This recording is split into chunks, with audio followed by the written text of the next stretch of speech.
दोस्तों स्वागत है आपका इनसाइट नॉलेज की एक और नई वीडियो में। आज की हेडलाइन ये रही, पाकिस्तान में लगातार मिसाइल और रॉकेट से हमले हो रहे हैं जिसमें कई लोगों के मारे जाने की खबर सामने आ रही है। अमेरिका की तरफ से एक बड़ा ऐलान किया गया है और अमेरिकी राष्ट्रपति बाइडेन भारत आ रहे हैं। फ्रांस में भारत के प्लेयर के साथ हुआ एक बड़ा धोखा, इसके बारे में भी बात करेंगे। वहीं भारत और सऊदी अरब के बीच में पहली टास्क फोर्स की बैठक बुलाई गई है। वहीं भारत के कावेरी इंजन को लेकर भी बड़ी अपडेट सामने आ रही है और ये भारत के टेडबीएफ फाइटर जेट में लगने वाला है। तो चलिए शुरू करते हैं इस वीडियो को। और हाँ, अगर आप हमारे चैनल पर पहली बार आए हैं तो नीचे दिए गए सब्सक्राइब बटन को प्रेस कर बेल आइकन को दबा ले, जिससे हमारी डेली वीडियो आप तक सबसे पहले पहुंच सके। पहले दोस्तों बात करते हैं पाकिस्तान से निकल कर आ रही खबर से। दरअसल इस समय पाकिस्तान के अपने ही देश में बड़ा बवाल मच चुका है। पाकिस्तान लगातार अपने आतंकियों को कश्मीर में भेज के माहौल खराब करने और भारत के साथ युद्ध के फिराक में नजर आ रहा था, लेकिन इससे पहले ही उसकी खुद की जमीन पर युद्ध जैसा माहौल बन चुका है। खबर आ रही है कि पाकिस्तान में अपने ही देश में रॉकेट और मिसाइल छोड़ा है जिसमें 50 लोगों की मौत की खबर सामने आ रही है। आपको ये जानकर हैरानी होगी कि पाकिस्तान में युद्ध किन्हीं दो देशों के बीच में नहीं बल्कि खुद पाकिस्तान में ही दो खेमों के बीच में चल रहा है। यूट्यूब की पॉलिसी की वजह से हम वह क्लिप आपको स्क्रीन पर नहीं दिखा सकते, लेकिन आप तस्वीर में देख सकते हैं कि कितना भयानक मंजर इस समय पाकिस्तान में बना हुआ है। ये लड़ाई खैबर पख्तूनख्वा में शुरू हुई है, जहां एक तरफ शिया संगठन तो दूसरी तरफ सुन्नी संगठन के बीच में बड़ा विवाद शुरू हुआ है और उनके बीच में जमीन के टुकड़े को लेकर ये विवाद शुरू हुआ था। ताजा रिपोर्ट के मुताबिक 55 से ज्यादा लोग मारे जा चुके हैं और 180 से ज्यादा लोग घायल हो चुके हैं। हैरानी की बात तो यह है कि इन दोनों संगठनों के बीच में रॉकेट, मोटार और कम दूरी की मिसाइल तक को लॉन्च किया गया है। अब इनके पास ये सारे उपकरण कहां से आए हैं ये तो पाकिस्तानी सेना ही बता सकती है। आतंकवाद और चरमपंथ का जो जाल भारत में बिछाने की कोशिश पाकिस्तान कर रहा था, अब उसमें खुद ही फंसता जा रहा है। यानी कि दूसरों के लिए गड्ढा खोदने वाला पाकिस्तान अब खुद उस गड्ढे में गिर चुका है। आपको बता दें कि इस समय पाकिस्तान के हालात काफी खराब चल रहे हैं। ना तो उनके यहाँ पर इकोनॉमी को चलाने के लिए पर्याप्त फंड है और ना ही देश की महंगाई को रोकने का कोई सॉल्यूशन है। आप महंगाई का अंदाजा इसी बात से लगा सकते हैं कि वहाँ पर 1 लीटर दूध की कीमत 370 पाकिस्तानी रुपए है। अगर आप इसको इंडियन रुपीज में भी कन्वर्ट करोगे तो 111 रुपए का 1 लीटर दूध पाकिस्तान में इस समय है। मात्र 1 किलो आटे की कीमत 160 रुपए, पेट्रोल की कीमत 275 रुपए लीटर और आने वाले समय में भी इस स्थिति में सुधार आने की कोई उम्मीद नहीं है। इस समय पाकिस्तान की जनता अपनी सेना पर ही काफी ज्यादा गुस्से में है। वहीं दूसरी तरफ आए दिन कुछ न कुछ ऐसी घटना पाकिस्तान के अंदर होती है जिससे पूरी दुनिया में पाकिस्तान एक बार फिर से छा जाता है। बहरहाल पाकिस्तान में बनी इस स्थिति के ऊपर अपनी राय कमेंट बॉक्स में लिखकर बताइएगा। बढ़ते हमारी अगली खबर की तरफ। ये खबर दोस्तों अमेरिका की तरफ से निकलकर सामने आ रही है। आपको याद होगा कि 26 जनवरी को ये प्लान था कि अमेरिकी राष्ट्रपति जो बाइडेन भारत में आएंगे और रिपब्लिक डे परेड में हिस्सा लेंगे, लेकिन उन्होंने आने से मना कर दिया था, जिसके बाद तुरंत फ्रांस के राष्ट्रपति को भारत ने बुलाया। वहीं तब से ही भारत और अमेरिका के रिश्ते कुछ ज्यादा सही नहीं चल रहे। कुछ न कुछ दोनों देशों के बीच विवाद चल ही रहा है और कोई भी बड़ी डील भी दोनों देशों के बीच साइन नहीं हो पाई। जो डील भारतीय प्रधानमंत्री जब अमेरिका गए थे उस समय साइन हुई थी, उसको लेकर भी कोई नई अपडेट सामने नहीं आई। इसके बाद ये अंदाजा लगाना ज्यादा मुश्किल नहीं था कि भारत और अमेरिका के रिश्ते ठीक नहीं चल रहे। लेकिन अब इन रिश्तों को सुधारने के लिए अमेरिकी राष्ट्रपति जो बाइडेन भारत का दौरा करने वाले हैं और इस चीज का ऐलान खुद अमेरिका की तरफ से ही किया गया है। दरअसल अमेरिकी राष्ट्रपति क्वाड समिट में हिस्सा लेने के लिए भारत आएंगे। इस बार का क्वाड समिट भारत में ही होने वाला है, जिसमें भारतीय प्रधानमंत्री नरेंद्र मोदी, जापान के प्रधानमंत्री, ऑस्ट्रेलिया के प्रधानमंत्री और अमेरिकी राष्ट्रपति चारों भारत में मिलेंगे। इससे पहले 1-2 बार क्वाड की मीटिंग कैंसिल हो गई है तो कई बार ऑनलाइन अटेंड की गई है, जिससे ये अंदाजा लगाया जा रहा था कि क्वाड का जो मोटिव था वह अब अचीव नहीं किया जा सकता और क्वाड एक फेल संगठन बन जाएगा। लेकिन अब इसमें एक बार फिर से जान फूकी जा रही है और भारत में होने वाले क्वाड समिट चीन के लिए एक बड़ा झटका साबित होगा, क्योंकि चीन को भली भांति ये पता है कि क्वाड संगठन बना ही उसको काउंटर करने के लिए है। हालांकि अभी भी फाइनल कंफर्मेशन और डेट का इंतजार हम सभी को रहेगा। बहरहाल अमेरिकी राष्ट्रपति के भारत विजिट को लेकर आई इस अपडेट के ऊपर अपनी राय कमेंट बॉक्स में लिखकर बताइएगा।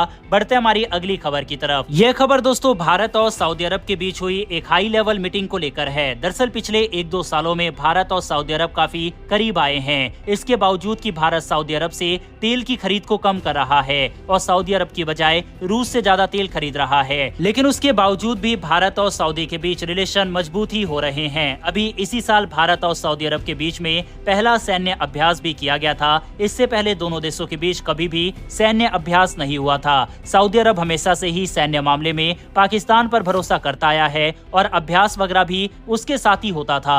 लेकिन भारत और सऊदी अरब के बीच में डिफेंस रिलेशन मजबूत हो रहे हैं, जो कि पाकिस्तान के लिए बड़ा झटका है, क्योंकि यूनाइटेड अरब अमीरात के साथ सऊदी अरब भी अब पाकिस्तान से अपना पीछा छुड़ाने में लगा हुआ है। वहीं अब खबर सामने आ रही है कि इन्वेस्टमेंट को लेकर भारत और सऊदी अरब के बीच में एक हाई लेवल टास्क फोर्स बनाया गया था, जिसकी पहली मीटिंग हुई। इसमें पब्लिक और प्राइवेट सेक्टर क्षेत्र में इन्वेस्टमेंट के नए अवसर, जिसमें रिफाइनिंग, पेट्रोकेमिकल, ऊर्जा, बिजली, दूरसंचार, इन क्षेत्रों में दोनों देश साथ में मिलकर एक दूसरे के देशों में इन्वेस्टमेंट करेंगे। बहरहाल भारत और सऊदी अरब के बीच मजबूत होते इन रिश्तों के ऊपर अपनी राय कमेंट बॉक्स में लिखकर बताइएगा। बढ़ते हमारी अगली खबर की तरफ। ये खबर दोस्तों भारत के फाइटर जेट इंजन यानी कि कावेरी इंजन को लेकर सामने आ रही है। दरअसल टेड-बीएफ में कावेरी इंजन को इंटीग्रेट करने के लिए सजेस्ट किया जा रहा है, जो 50 से 55 किलो न्यूटन का ड्राई थ्रस्ट और आफ्टर बर्नर्स के साथ 80 से 82 किलो न्यूटन का वेट थ्रस्ट जनरेट करता है। तो ऐसे में क्या भारत को टेड-बीएफ के लिए ऑलरेडी प्रपोज जनरल इलेक्ट्रिक के F414 इंजन की जरूरत नहीं होगी? क्या कावेरी इंजन से जनरेट होने वाला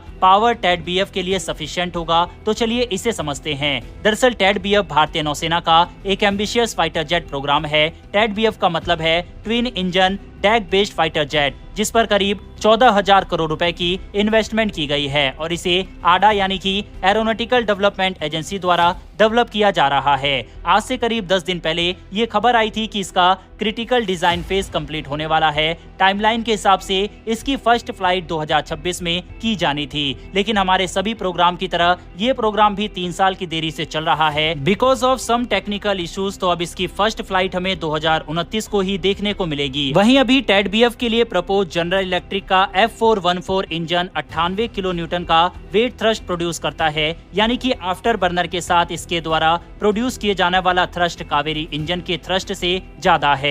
लेकिन फिर भी एक्सपर्ट्स के द्वारा कावेरी इंजन को टेड-बीएफ में इंटीग्रेट करने के लिए सजेस्ट किया जा रहा है। माना जा रहा है कि कावेरी इंजन के द्वारा जनरेट किया जाने वाला 80 किलो न्यूटन थ्रस्ट टेड-बीएफ के लिए सफिशिएंट होगा, जिसके पीछे लॉजिक ये है कि भारत के द्वारा जो अपनी नौसेना के लिए 26 राफेल M खरीदे जा रहे हैं, उनमें M88 इंजन इस्तेमाल किया जाता है, जो 75 किलो न्यूटन का थ्रस्ट जनरेट करता है, जिसका मतलब है कि कावेरी इंजन के द्वारा राफेल M के M88 इंजन से मार्जिनली ज्यादा थ्रस्ट जनरेट किया जाता है, जिससे फाइटर जेट की परफॉर्मेंस, स्पेशली रैपिड एक्सेलरेशन और मुनव्वर एबिलिटी को एज मिलेगा। क्योंकि टेड-बीएफ का maximum take off weight Rafale M के बराबर होगा, तो इसीलिए इस फाइटर जेट में कावेरी इंजन को लगाने से बेंचमार्क्स को आसानी से अचीव किया जा सकता है। आपको बता दें, कावेरी इंजन को गैस टरबाइन रिसर्च एस्टेब्लिशमेंट के द्वारा पूरी तरह से भारत में ही डेवलप किया गया है, जिस वजह से लॉन्ग रन में ये इंजन भारत के लिए कॉस्ट इफेक्टिव साबित होगा और इस इंजन को घरेलू तौर पर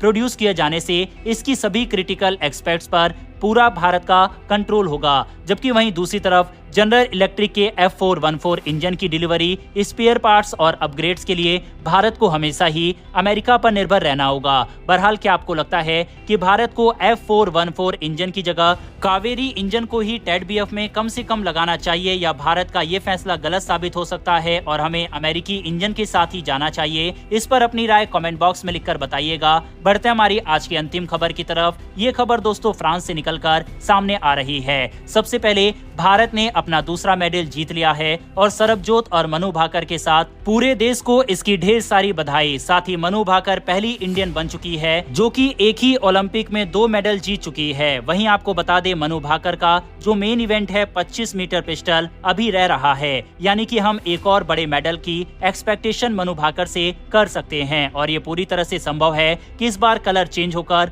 गोल्ड भी आ सकता है, क्योंकि 10 मीटर के दोनों इवेंट में वह ब्रॉन्ज मेडल भारत के लिए जीत चुकी है, फिर चाहे वह मिक्स्ड हो या फिर इंडिविजुअल इवेंट। लेकिन दोस्तों, बैडमिंटन में भारत के साथ एक बड़ा धोखा हो गया है। धोखा कहे या फिर अजीब रूल के कारण भारत फंस गया है और जो 2 मेडल आने की हमारी उम्मीद सिंगल इवेंट से थी, वह अब नहीं रह पाएगी। दरअसल भारत के स्टार बैडमिंटन प्लेयर लक्ष्य सेन लगातार 2 मैच जीत चुके हैं, लेकिन उन्हें अपना पहला मैच जीतने का कोई फायदा नहीं हुआ। दरअसल पहले मैच में केविन को लक्ष्य ने हराया था, लेकिन इस मैच के बाद केविन ने ओलंपिक से हटने का फैसला किया और इसके पीछे कारण शोल्डर इंजरी बताई गई और इसका नतीजा ये हुआ कि उनके मैचेस को ग्रुप से हटा दिया गया, यानी कि इस कारण से लक्ष्य की जीत बेकार हो गई और उन्हें कोई पॉइंट नहीं मिला और उन्हें एक एक्स्ट्रा मैच खेलना पड़ेगा। दरअसल बैडमिंटन के रूल के मुताबिक अगर कोई प्लेयर चोटिल, बीमार या डिस्क्वालीफाइड या किसी भी कारण से ग्रुप के मैचेस नहीं खेल पाता तो उसके सभी मैचेस के रिजल्ट को डिलीट कर दिया जाता है।